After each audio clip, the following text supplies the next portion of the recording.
Tú puedes haber encontrado tu Ikigai y al cabo de unos años perderlo y decir, bueno, ¿y ahora qué hago con mi vida? Un propósito vital no es ser abogado o ser escritor o ser actor. También es un propósito ser un buen padre de tus hijos o dejar un determinado legado en el mundo. Alguien que sube a un escenario y que es un excelente conferenciante, pero que luego en casa no habla con sus hijos, es un farsante.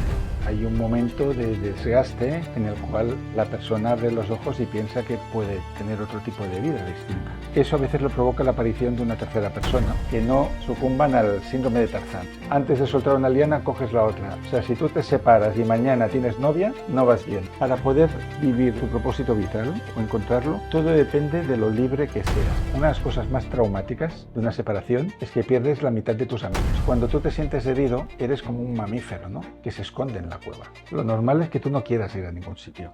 Encuentra algo en lo que eras bueno, busca de qué manera eso lo puedes llevar al mundo y disfruta ayudando a los demás con eso. Bienvenidos al podcast del Divorcio se sale. Soy Elena Crespo, abogada de familia, fundadora del despacho Crespo Law y colaboradora habitual en distintos medios de comunicación, escritos y de televisión. Este podcast lo he creado para inspirar a todas las personas que están sufriendo una ruptura sentimental o están viviendo un proceso de divorcio para transmitirles el mensaje que del divorcio se sale. Aquí aprenderás a través de nuestros invitados herramientas diferentes y necesarias para salir de esta situación, si cabe aún más reforzado y empoderado, porque no nos olvidemos que nadie está exento de sufrir una ruptura de pareja. Este podcast es para ti, así que bienvenido.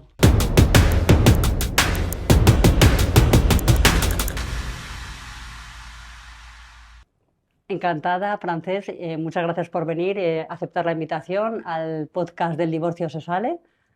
Y bueno, pues para los que no te conozcan un poquito, básicamente, bueno, eres escritor de decenas de libros, entre ellos el más conocido, el Ikigai, Los secretos de Japón, ¿no?, para una vida mejor y feliz, ¿no? Sí, lo he dicho bien, ¿no?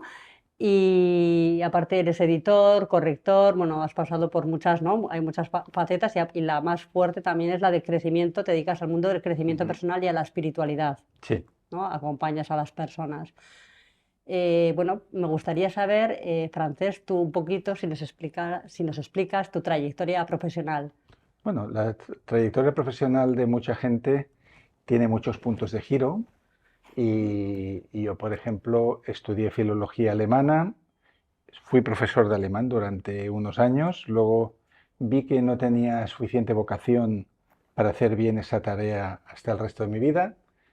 Hice un máster para ser editor, me metí en el mundo editorial primero como traductor, luego como corrector, luego trabajé de editor de libros de psicología y espiritualidad. Luego fui freelance, trabajé de negro literario con muchos proyectos internacionales incluso. Y creo que fue después de un primer viaje a la India, que fue a finales del siglo XX, que escribí mi primer libro, que fue una novela para niños, que se llamaba Perdido en Bombay. Y al mismo tiempo ya estaba trabajando con libros con seudónimo sobre temas de psicología, de desarrollo personal.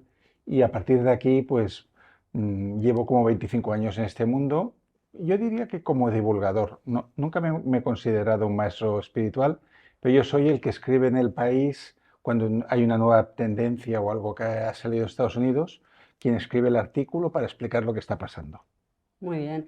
Y uno de tus grandes éxitos, de un ensayo muy conocido que se llama Ikigai, ¿no?, que ¿Sí? comentábamos anteriormente, ¿me podrías explicar un poco, para los que no sepan, qué es el Ikigai, Sí. y en qué consisten las leyes del Ikigai? Sí, Ikigai, a ver, es quizás el libro que más éxito ha dado a Francesc Miralles, aunque con otros seudónimos como Alan Percy había tenido libros que vendieron millones de libros, de libros en todas partes, ¿no? Sobre todo fuera de España. Entonces, Ikigai es una palabra japonesa que se traduce como propósito de vida y es un libro producto de una colaboración con Héctor García, que vive en Tokio desde hace 20 años, que fuimos a estudiar y entrevistar a los centenarios de un pueblo de Okinawa, que en aquel momento era el más longevo del mundo. Entonces, es un libro sobre la longevidad, las claves de la longevidad, y es un libro sobre el propósito en la vida. Y va un poco unido, porque cuando entrevistábamos a estas personas mayores, uno de los motivos para llegar a muy mayor es que tengas cosas que te gustan, que te apasione tu profesión, que tengas una ilusión cada día cuando te levantas de la cama. Y ellos, aunque son de un entorno muy sencillo y porque son agricultores, es un entorno rural, pues tenían ese Ikigai y de todo esto lo contamos en el libro y fue un libro, bueno, que ya desde su inicio empezó a hacerse famoso en muchos países y a día de hoy tiene 70 traducciones. Muy bien. ¿Y tú crees que todo el mundo tiene que tener un Ikigai o se puede venir a este mundo sin tener ese Bueno, Ikigai? yo no creo que el Ikigai venga de nacimiento. En algún caso sí, pero hay un poco de trampa. Por ejemplo, en las familias de médicos suele ser común que los hijos se interesen por la medicina, pero no porque hayan nacido con la medicina, sino porque lo han mamado en casa, han visto conversaciones, Claro, se han dado cuenta de la importancia, sí, ¿no? sí. Y de la trascendencia de esa profesión. Pasa también con amigos, con familias de abogados. Uno de mis mejores amigos, que fue abogado hasta hace poco, le venía esa pasión por su abuelo. A veces el Ikigai se transmite y a veces es muy común tener 18 años y no saber qué quieres hacer con tu vida y que cuando tienes que elegir qué estudiar, pues te encuentras con un mar de dudas de decir, bueno, ¿qué hago, no? Me dicen que esto sirve para trabajar, me dicen que con esto tendré dinero, pero a mí me gusta tal otra cosa que quizás es algo solo para los artistas. Y ahí es un momento, yo diría que en la adolescencia, que muchísima gente no sabe exactamente cuál es su propósito en la vida, pero pueden empezar a descubrirlo si se conocen a sí mismos y empiezan a probar cosas y a conocer gente. Entonces es un proceso. De hecho, tú puedes haber encontrado tu Ikigai y al cabo de unos años, como me pasó a mí con mi trabajo de profesor de alemán, perderlo y decir, bueno, ¿y ahora qué hago con mi vida? Y eso pasa con muchas personas que se divorcian, ¿no? Por ejemplo, estamos aquí Sí, en un sí, sí. buffet donde se trata muchos divorcios. Cuando hay una crisis personal, Exacto. a veces te encuentras con la travesía del desierto. Es decir, bueno, ¿ahora qué hago con mi vida? ¿No? Exacto. Ha cambiado todo. Pues igual me puedo reinventar y hacer otra cosa, ¿no? Sí, sí, yo siempre digo a los clientes, aprovecha este momento para reinventarte o tener nuevas herramientas o hacer formación y reorientar tu carrera profesional. O mucha gente se da cuenta y toma conciencia, y eso le pasa mucho a veces a los papás, a los padres, toman conciencia de quiero estar más tiempo de calidad con mis hijos, ¿no? Me he dedicado demasiado tiempo al trabajo y quiero tener ese propósito también, dedicarle más tiempo al cuidado de los hijos. Eso es verdad y además en los roles tradicionales, que por suerte ya se están superando, ese hombre que trabajaba hasta las 10 de la noche en la oficina, porque en realidad no es que tuviera tanto trabajo, sino que le Exacto, resulta más fácil trabajar que ir a casa y exacto, lidiar con los problemas reales, pues en el momento en que se separa, de repente ejerce de padre a veces, ¿no? Y ujú, cosas que no hacía, pues es más consciente del valor de su tiempo sí, y crea un propósito como claro. padre. Porque no pensemos que el propósito vital son solo profesiones. Eso es, Sí, sí, sería simplificarlo mucho. Un propósito vital no es ser abogado o ser escritor o ser actor. También es un propósito ser un buen padre de tus hijos o dejar un determinado legado en el mundo. Y el legado en el mundo lo dejamos a través de nuestros hijos y a través de las personas que se han beneficiado del talento que cada uno tiene. claro, o sea que al final son, ¿no?, un conjunto, ¿no?, de Sí, varios factores que es serían, aquello, digamos, que te da energía y que le da un sentido a tu vida. Y cada persona tiene el suyo. Hay personas que te dirán que su Ikigai es cuidar de sus niños pequeños y que justamente han dejado de trabajar X años porque quieren dedicarse solo a eso. Es una opción, ¿no? Y hay personas que te dirán que su Ikigai es pues una startup que han construido o una fundación en la que han invertido su tiempo y sus ilusiones y que eso es lo que van a dejar al mundo incluso cuando ya no estén. Entonces, de alguna manera, el Ikigai, el propósito en la vida es la voluntad de trascender y dejar algo que el mundo sea un poco mejor después de eso. claro. ¿Y tú consideras, Frances, que es importante con las personas con las que nos rodeamos cada día para tener un Ikigai mejor o... Es lo más importante. O sea, yo no considero que se pueda ser bueno en los grandes foros, ¿no? O sea, alguien que sube a un escenario y que es un excelente conferenciante, pero que luego en casa no habla con sus hijos, es un farsante, ¿no? Pues está representando un papel. Ujú. El amor y el propósito se tiene que expresar desde lo pequeño y lo cotidiano a lo más grande que tú puedas llegar. ¿Y cómo podemos identificar, por ejemplo, si pues, tus amistades o tu pareja es un lastre para tu crecimiento Sí. espiritual o personal, Mira, para tu desarrollo? esto es una conversación que tengo a menudo con mi amigo Rafael Santandreu, que seguramente muchos que nos ven lo han leído. Y él tiene mucha manía a la palabra persona tóxica. Él dice que esta etiqueta es muy injusta porque todos hemos sido tóxicos para alguien en un momento dado. Seguro, eso Entonces, seguro. no es que hayan personas tóxicas y personas sanas, hay relaciones que son tóxicas. Claro. Cuando dos que no deberían estar juntos, y eso tú lo conoces bien por tu profesión, siguen adelante por los hijos, porque no se puede comprar otra casa, el que dirán, la relación se convierte en tóxica. Pero no quiere decir que esas dos personas por separado luego puedan tener familias y relaciones sanas. También la toxicidad es un tema de conciencia. Muchas personas son tóxicas por lo que decía la Biblia, perdónalos porque no saben lo que hacen, pues no son conscientes del daño que están haciendo porque no están trabajados por dentro. Entonces, como decía un sacerdote lituano con el que trabajé para un libro, él me decía, mira, si ves a alguien que está peleado con todo el mundo, que todos conocemos estas personas, en realidad tiene una guerra dentro que no quiere atender, ¿no? Hay cosas de ti que no estás aceptando, cosas de tu pasado que quizás tienes que digerir, hay una no aceptación de quién eres, entonces te es más fácil pelearte con todo el mundo que no ir a la fuente, ¿no? Sí, mirar hacia el interior. Sí, y ver qué es lo que está fallando ahí, porque, a ver, una persona que tiene 5 parejas y rompe con las 5, no será la mala suerte de las 5 parejas, algo estás haciendo mal. Sí. Eso seguro. No es mala suerte, es karma, es causa y efecto. Claro.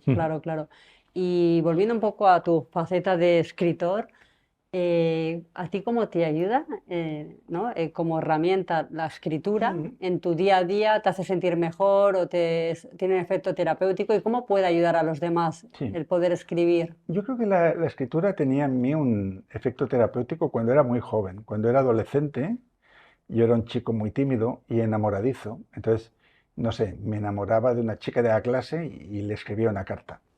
Y que muchas veces o no te la contestaban o se reían de ti directamente, pero en el solo hecho de lo que tú estás sintiendo, sea amor, sea dolor, sea miedo, sea incomprensión, ponerlo en negro sobre blanco, eso, como me decía mi amigo Enrique Rojas, el padre de Marian, eso es la herramienta terapéutica más poderosa que existe, porque si te lo quedas para ti y no lo compartes con nadie, ni siquiera con una hoja de papel, eso es como agua estancada, se va pudriendo. En el momento en que tú lo ves escrito, puedes retomar esas notas un día o dos después, decir, me doy cuenta que estoy repitiendo esta palabra y que esto quizás es importante en mi vida. Y ahí hay un viaje ya hacia el darse cuenta de lo que uno hace. Pero normalmente cuando nos equivocamos en la vida y cuando cometemos muchas tonterías es porque vamos en piloto automático, ¿no? Vamos con tanta prisa, con tantas urgencias, que entonces se repiten las cosas.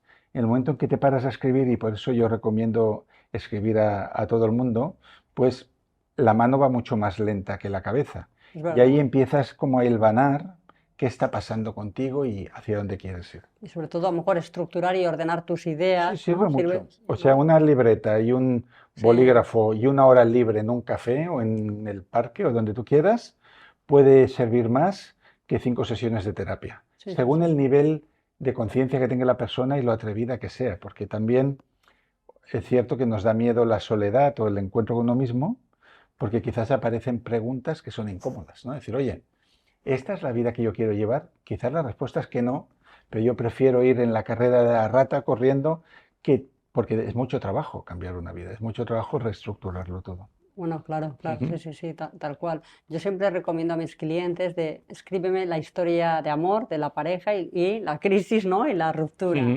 Y siempre me comentan que que les ha costado mucho, que ha sido muy doloroso el proceso de escribirlo, pero al mismo tiempo sanador.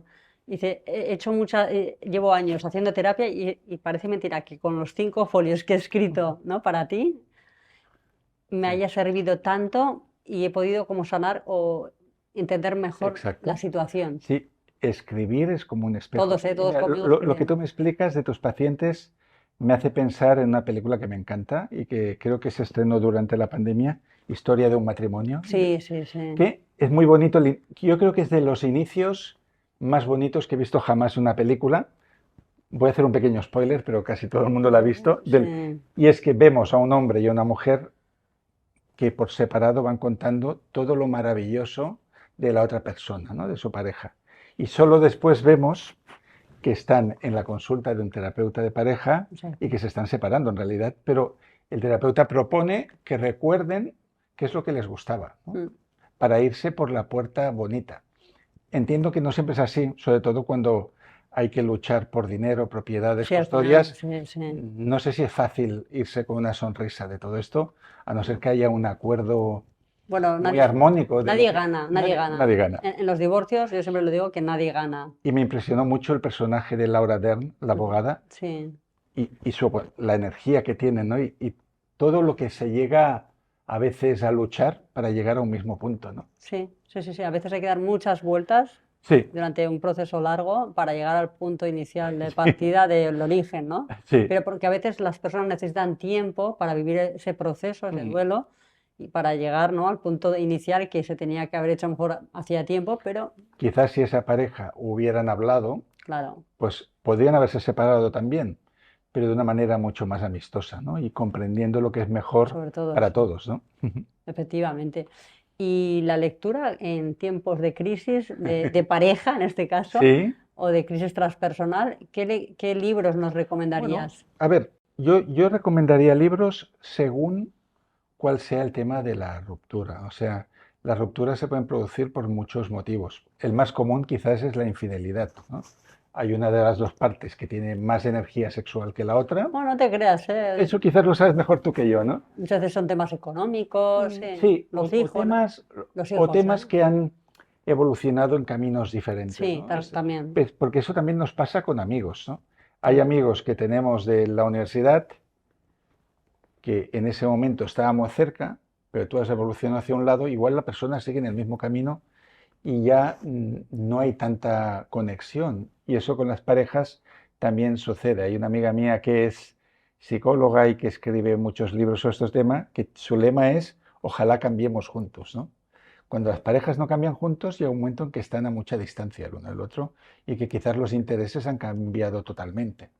Entonces, ahí es el momento, claro, en el que se puede producir o una ruptura o luego conoces familias que tienen acuerdos raros y cada uno hace lo que quiere y mantienen una convivencia pacífica, pero yo creo que hay que estar muy evolucionado espiritualmente Claro. para eso. Lo que pasa es que también, y muchas veces el problema sucede, no sé si lo compartes tú también, que uno está a lo mejor más desarrollado a nivel espiritual o psicológico, o desarrollado, ¿no? Pues que se ha trabajado, una persona con un nivel de conciencia mayor, y la otra persona, pues, ¿no?, se ha quedado ¿no?, al inicio de la relación, por así Sí, decirlo, no ha evolucionado. Y ahí hay muchas ahí claro, discrepancias. hay un momento de desgaste en el cual la persona abre los ojos y piensa que puede tener otro tipo de vida distinta. Claro.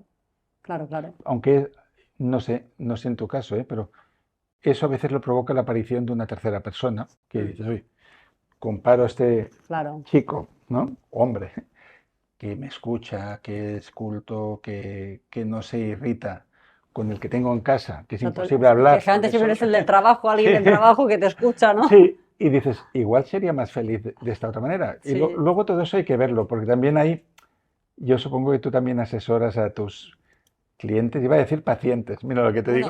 Yo siempre digo, a veces en la oficina, nuestros clientes Son pacientes, a veces son pacientes porque vienen a veces en unos estados bastante alterados. Entonces, yo creo que todo el mundo ha tenido amigos o familiares que se separan. Y yo creo que algo interesante y necesario es decirles que no sucumban al síndrome de Tarzán, ¿no? Al síndrome de Tarzán, ya. Que es que antes de soltar una liana coges la otra. O sea, si tú te separas y mañana tienes novia, no vas bien. Claro. Porque no hay un proceso de comprensión. O sea, cuando la vida te para por algún motivo, cuando hay un momento de crisis, se necesita atravesar el desierto y decir, a ver, ¿qué es lo que se hizo mal? Es fácil echar toda la culpa al otro, ¿no? Pero ya dicen los estoicos que solo nos podemos ocupar de lo que depende de todos, ¿no? de uno mismo. Y puedes decir, por mi parte, ¿qué es lo que yo podría haber hecho mejor y qué es lo que no quiero repetir en una futura relación? Reflexionar. Exacto. ¿no? Exacto. Pero si tú pasas de una cosa a la otra, los mismos problemas van a aparecer al cabo de un tiempo. Y a ti que te gusta, y compartimos lo mismo, te gusta mucho viajar. Sí, ¿a ti también? A mí también, claro. Yo creo que a todo el mundo, casi todo el mundo. Bueno, Bueno, hay gente hay que gente que le no, ¿eh? incomoda, viajar, Exacto. que está muy bien en Yo casa. siempre tengo una maleta preparada, Ah, ¿eh? muy Yo siempre bien. digo, por si acaso hay que salir corriendo, hay que viajar, ¿no? Eso es fantástico. Sí, sí. Yo creo que al final es eso, que es importante yo creo que en estos momentos, no sé si opinarás lo mismo, que lo mejor que se puede hacer es hacer un viaje para tomar Sí, perspectiva y distancia de, ¿no? De todo lo sí, que... sí, mira, como el libro este de A rezar, comer, amar, que ahora no me acuerdo cómo se llama. Un viaje siempre tiene algo de iniciático, sobre todo si lo haces sola, en un lugar donde sea Exacto. seguro, por ejemplo, que lo haga una mujer, ¿no? Habría ciertos lugares que no recomendaría como viajero, pero ¿por qué? Porque cuando tú estás solo en un viaje, para empezar tienes muchísimo tiempo para pensar.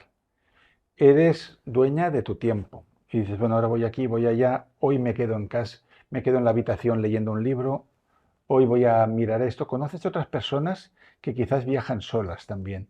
Entonces, es un proceso en el cual, como los que hacen el Camino de Santiago, hay gente que ha hecho el camino, yo no lo he hecho, y dicen que han vuelto con las ideas muy claras de lo que querían hacer con su vida. Entonces, Claro. cualquier viaje marca un antes y un después si es un viaje con un mínimo de romanticismo. O sea, si te meten en un tour donde hay Un que, tole- donde hay que hacer Todo todo cronometrado. cronometrado, pues quizás Claro. no, pero si tú te vas, no sé, 2 semanas a una ciudad que te gusta de Italia, seguramente cuando vuelvas de ahí serás otra. Es que a veces no se trata de la cantidad que vas a ver o de tantos monumentos que vayamos a ver, sino de a veces es mejor ver menos, pero más tranquilo, Sí, a otro ritmo, reflexionando, mirando, ujú, llevándote el tiempo que necesitas y sí, no tan a consumir exacto. monumentos y O sea, arqueologías. más calidad por encima de cantidad. Sí, yo conozco mucha gente que lo que quiere es poner una banderita y decir, aquí he Eso es. estado, aquí he estado, aquí he estado y llevo no sé cuántos países, pero realmente no creo que los conozcan, que los conozcan.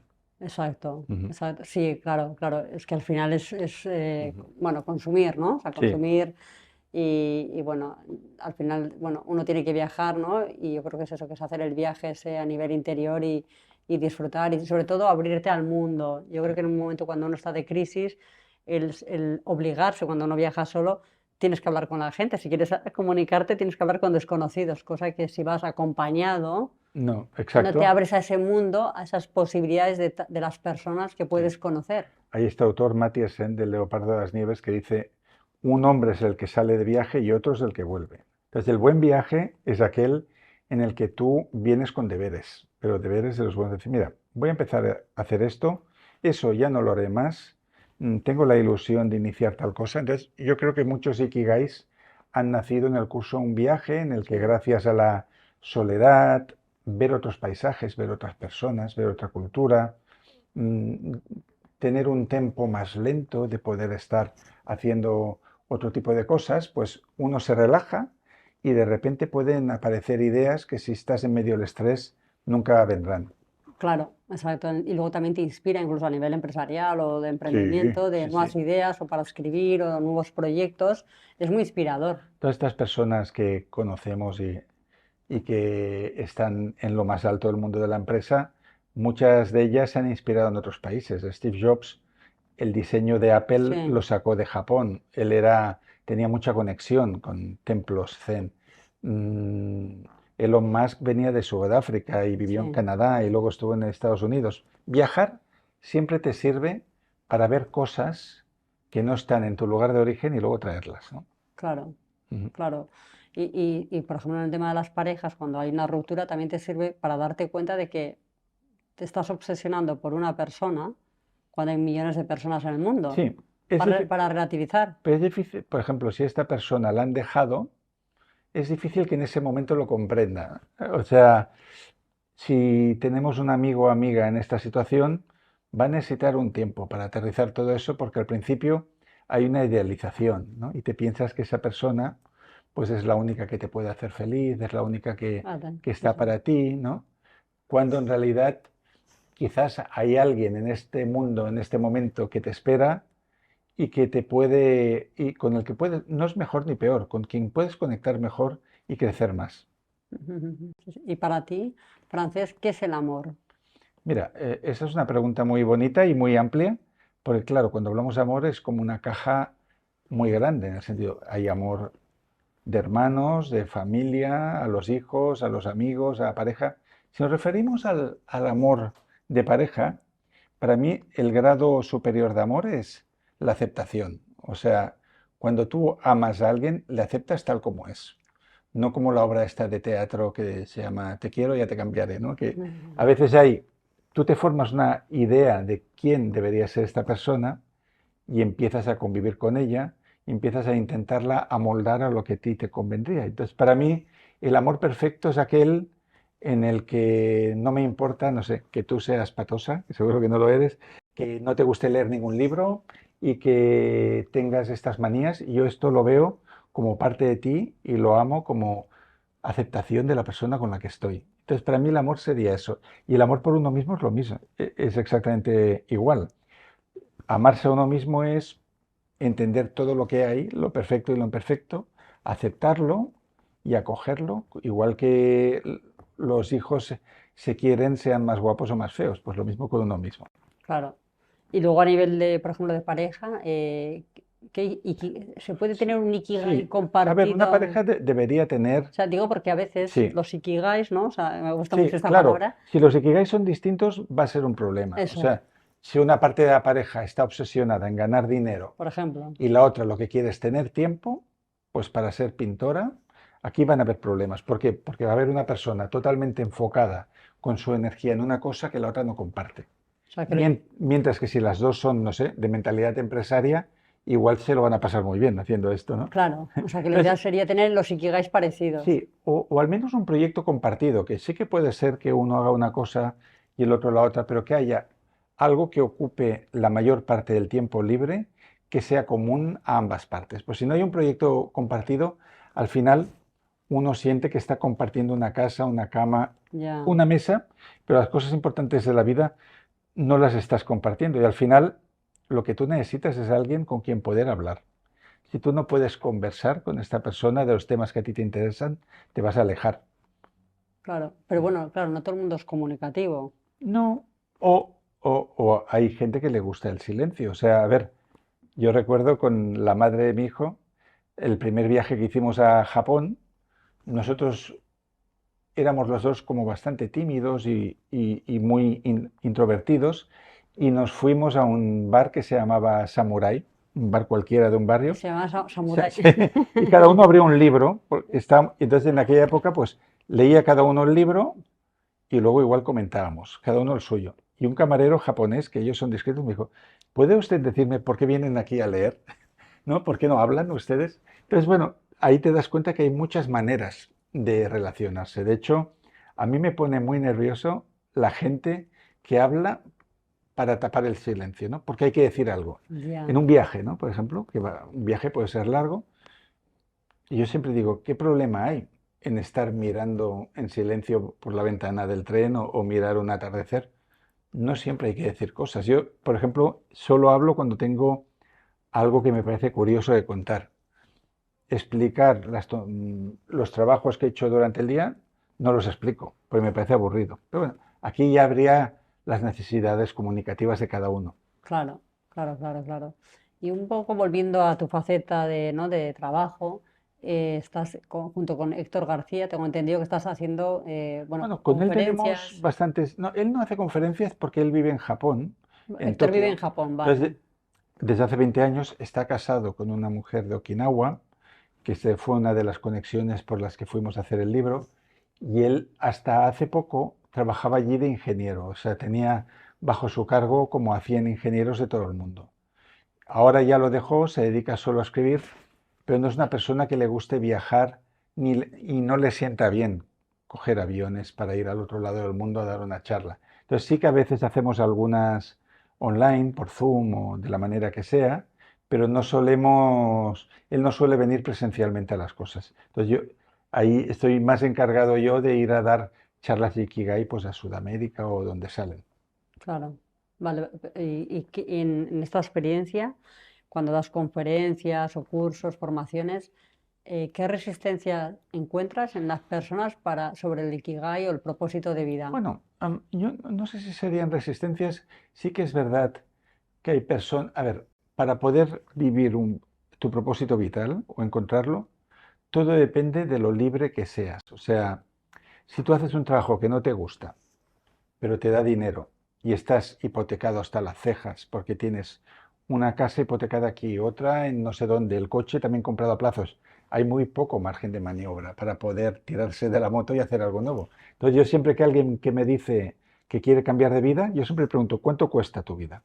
En el Claro, sentido, ¿cuánto cuesta tu vida? Sí, sí, sí, sí, yo sí, se lo sí, pregunto, sí. digo, ¿cuánto? Porque si me dices que has podido invertir en 5 pisos en el centro de Barcelona y vives de rentas, te diré, cambia mañana ya, está preparado. Claro, es Pero que, si claro. estás entrampado, primero vas a tener que resolver eso y tendrás que soltar lastre para poder dirigirte hacia donde tú quieres. Entonces, eso es muy dependiente de la cantidad de obligaciones que uno ha adquirido a lo largo de la vida. Claro, o sea, claro. Entonces podría darse que no se puede ir tan rápido. Hay personas que no puedan ir tan O hay que rápido. empezar a desmontar, que es lo que los ingleses, bueno, en inglés se llama downshifting, ¿no? Ujú. Que hubo una autora hace 25 años que hizo un libro muy significativo. Ella se llamaba Elaine St. James, hizo un libro que se llama Simplifica tu vida. Simplifica tu vida. Sí, ahora quizás esté medio descatalogado. Esta mujer era empresaria, ganaba bastante dinero, pero tenía una vida muy complicada, nunca tenía tiempo para ella.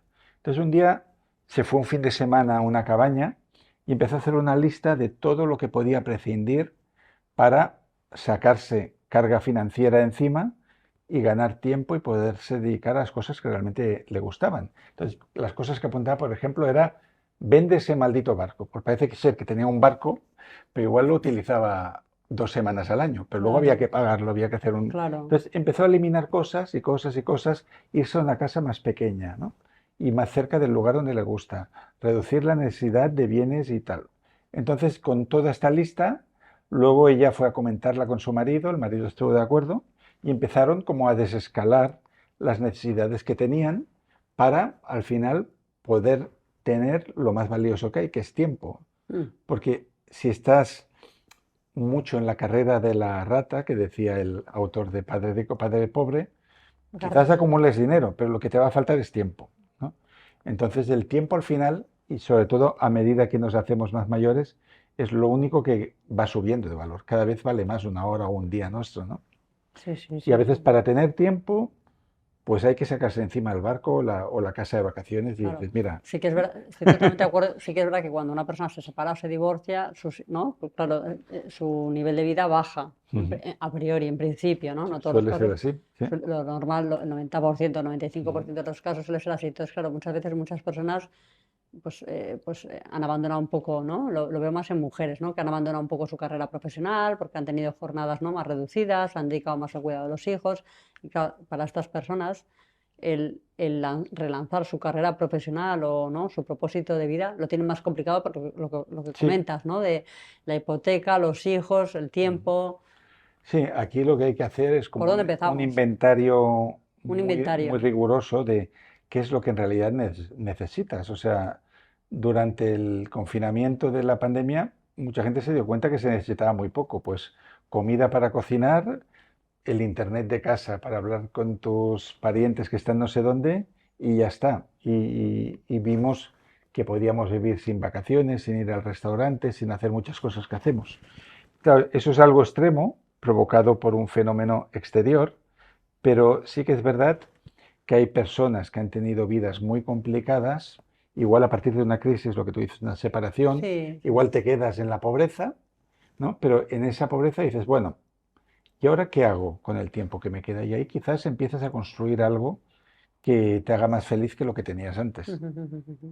¿Y tú crees en cuanto al propósito o el Ikigai, generalmente por tu experiencia profesional, ves la luz, ¿no? De ese propósito en momentos de crisis o en momentos que estás feliz de la vida con tu pareja, que Los todo momentos de crisis son muy reveladores. son más Mira, reveladores, sí, ¿verdad? en el Ikigai siempre explicamos que hay 3 momentos en la vida en los que son muy importantes. ¿Cuáles son? Uno es la adolescencia, ¿no? Cuando tienes 16, 17, estás sacando el bachillerato, pues vas a tener que tomar una decisión crucial.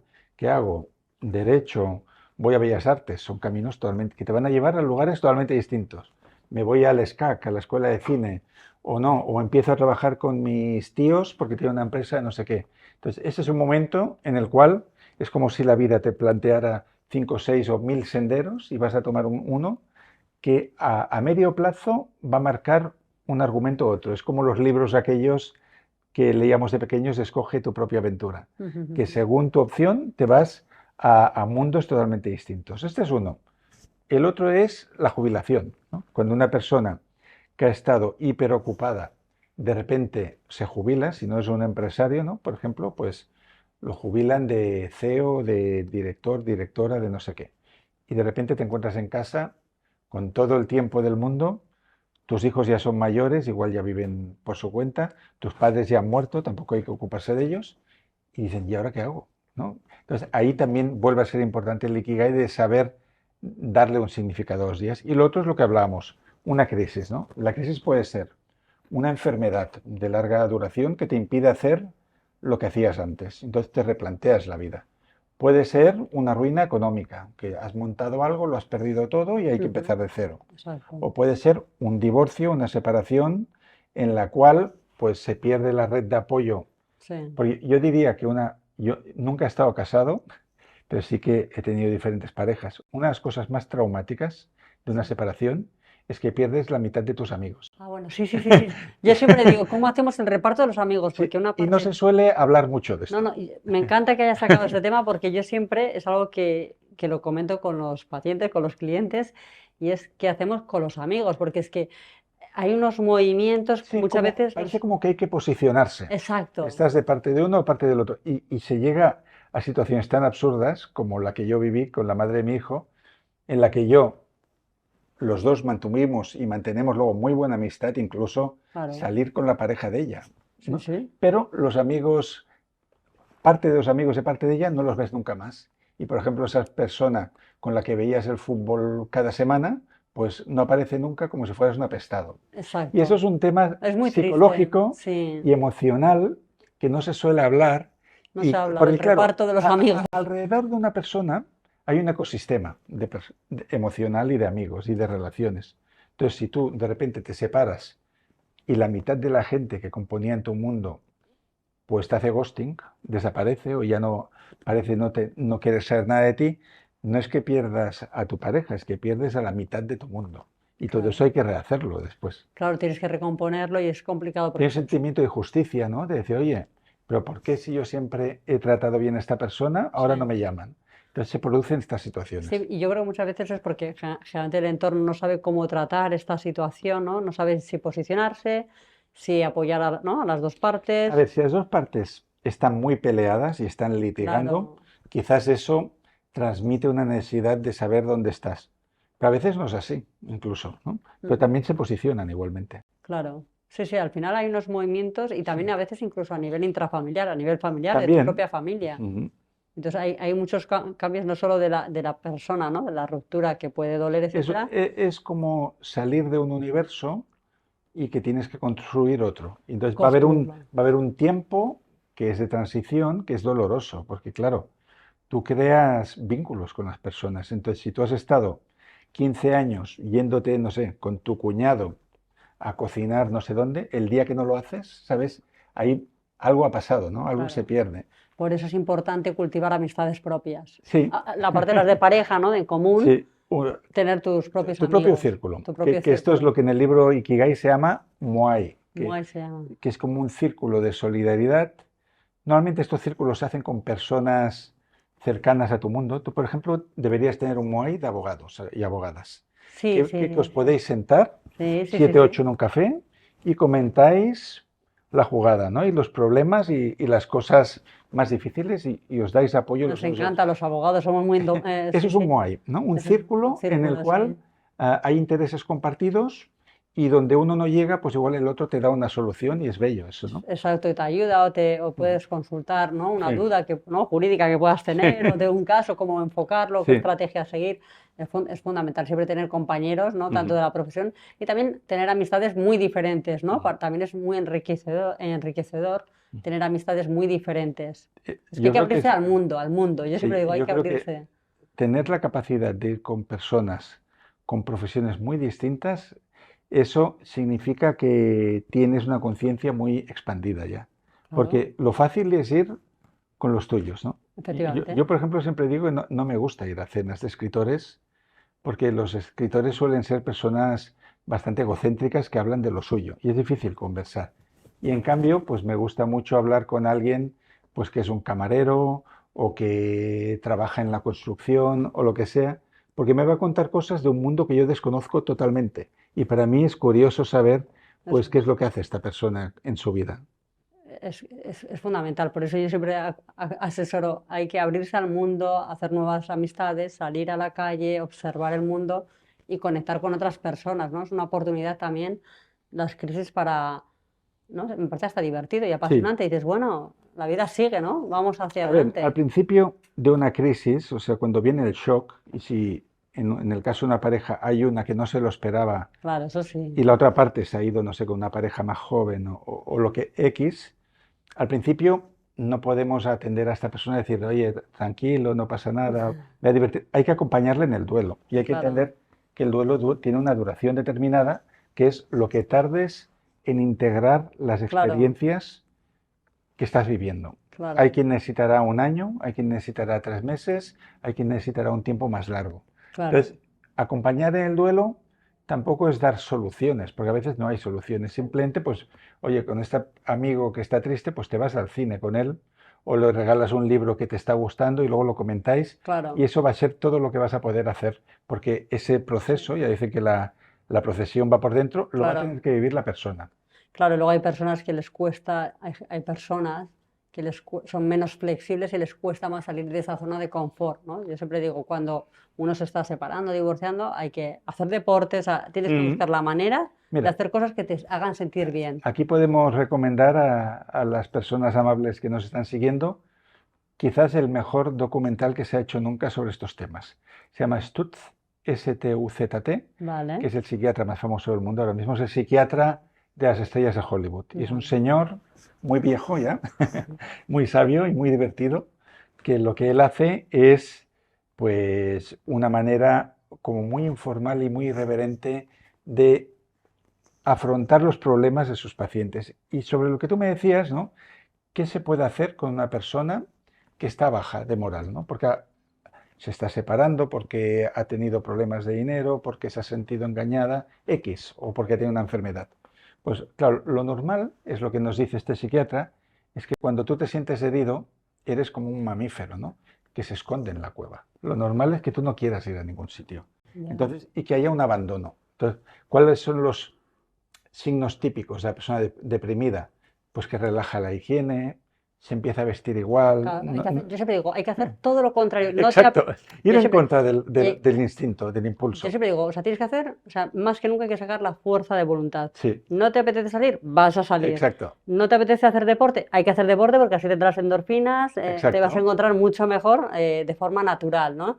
Te pones de mejor gala, o sea, yo siempre digo, hay que hacerlo todo al revés. El contrario de lo que te pide el cuerpo. Pues lo Eso normal es es, que la obligarse. persona se descuida físicamente, que empieza a comer peor porque no sale, que está Pero en es que su al final, casa. Frances, Sí, tienes más problemas. Es decir, yo sí, siempre digo, si tenías un problemita que era que no tienes una pareja, ahora vas a tener 20 kilos de más, sí. te vas a sentir peor.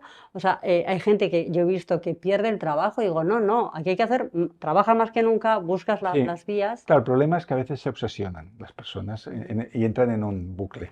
Entonces, lo que explica Stutz es que Sí. el bienestar psicológico es una pirámide. No, no como la de Maslow, pero más sencilla Vale. aún. Entonces dice, abajo está el cuerpo, ¿no? Ujú, Entonces el cuerpo, su bienestar depende de 3 cosas, que es comida, sueño y movimiento. ujú, Entonces, no puedes empezar a alimentarte de comida basura por el hecho de que estás solo, porque te vas a sentir peor claro. emocionalmente y físicamente.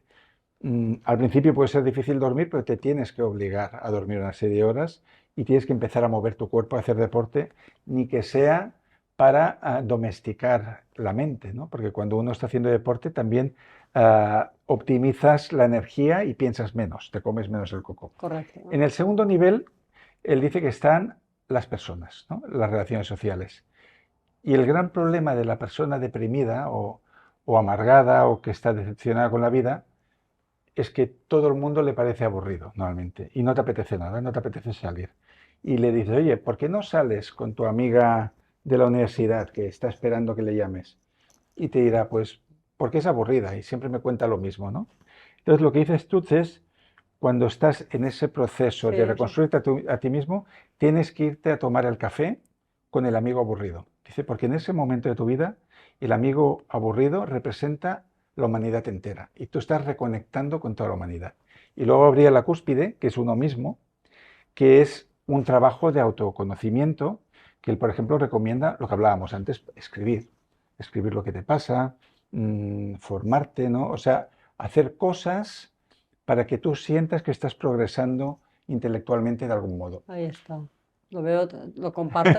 Sí, sí, estoy Y totalmente eso de es la acuerdo. pirámide del bienestar, Sí, sí, sí, básicamente. sí. Life Force le llama yo, la fuerza vital. Sí, sí, sí, no, me parece fundamental y muy interesante. La verdad es que no lo conocía, pero yo siempre a los clientes siempre digo, hay que esforzarse más que nunca, ¿no? Dar, Sí, hay que ir en contra de uno mismo a sí, o veces. sea, que tu cabeza dice una cosa, pero tú dices, no, no, o sea, voy a hacerlo Pero aquí diferente. entraría que hay personas que tienen más disciplina y hay Sí, personas que se ahogan en un vaso de agua. Entonces, si son de las segundas, van a necesitar un apoyo terapéutico de sí, alguien se que las nota. acompañe en todo eso, Y hay ¿no? gente que incluso tiene problemas para conciliar el sueño, Sí, es que normal. esto es un O sea, tema, ¿eh? Sí, cuando sí. tú estás obsesionado con algo, pues con esa ruptura, con qué pasará con los hijos, con qué pasará con la herencia, con qué pasará con tu vida, es normal no dormir, ¿no? Porque eso es como un carrusel que va girando y no hay manera de desconectar. En estos casos, lo que yo recomendaría es hacer un MBSR de mindfulness, que es la Anda. herramienta básica.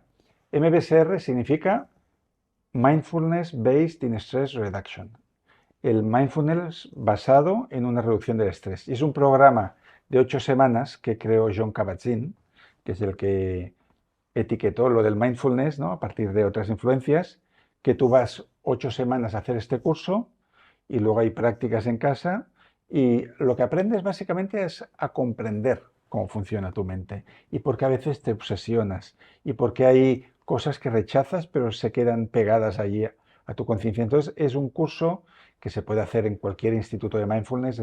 En Barcelona hay el Es Mindfulness de Andrés Martín Asuero, pero en cada ciudad habrá el Sí, suyo, ¿no? sí, sí, sí. Que es para conocer cómo funciona nuestro centro de control. Ujú. Y así entenderemos por qué la mente nos lleva a unos sitios o a otros. Claro, claro, claro.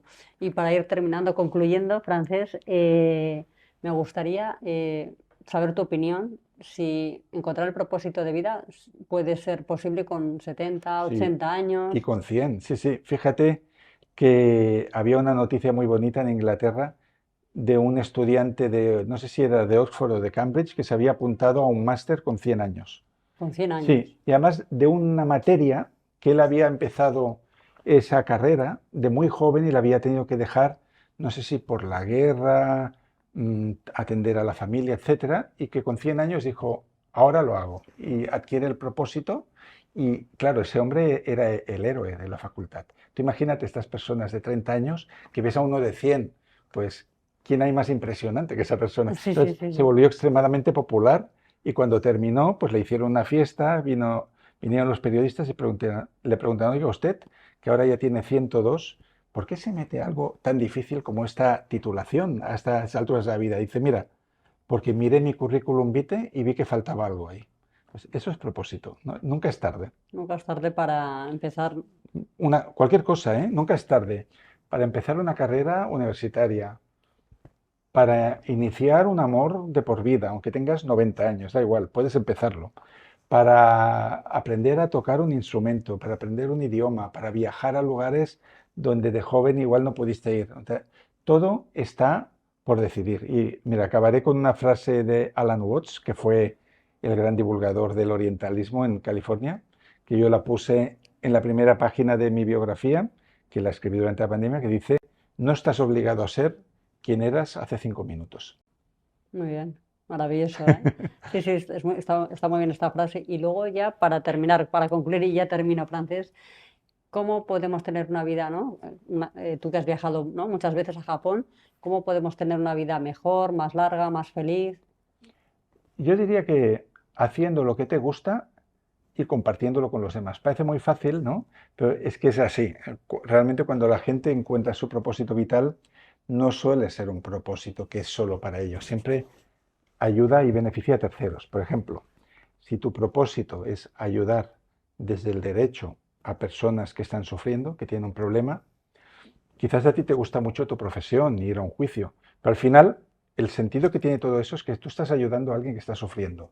Y eso, cuando tú ves que salen adelante, te empodera y le da un sentido a tu vida. Entonces, yo lo que diría a cualquier persona que nos está viendo, encuentra algo en lo que eras bueno, busca de qué manera eso lo puedes llevar al mundo y disfruta ayudando a los demás con eso.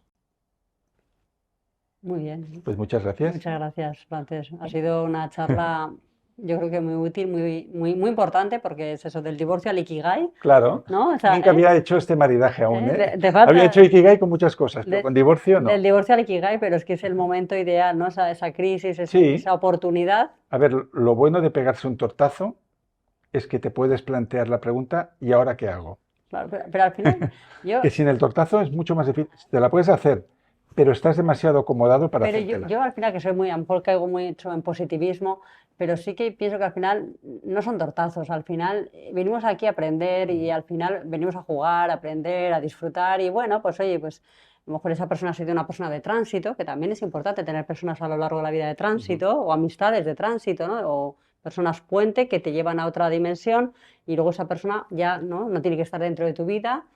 Y no pasa nada, todo está bien. Al final todo es para bien. Al final se trata de no tener apegos, como Exacto. digo yo, ¿no? Y ya sé que es difícil esto, pero intentar no estar enfadado con nadie, incluso con esas personas que crees que te han hecho daño o que fueron injustas o tal, no guardar el rencor porque al final son mochilas con las que uno carga que no ayudan para nada a vivir. Muy bien. Perdonar a todo el mundo, incluido tú mismo. Exacto. Muchísimas gracias. A ti Gracias. por esta conversación tan agradable.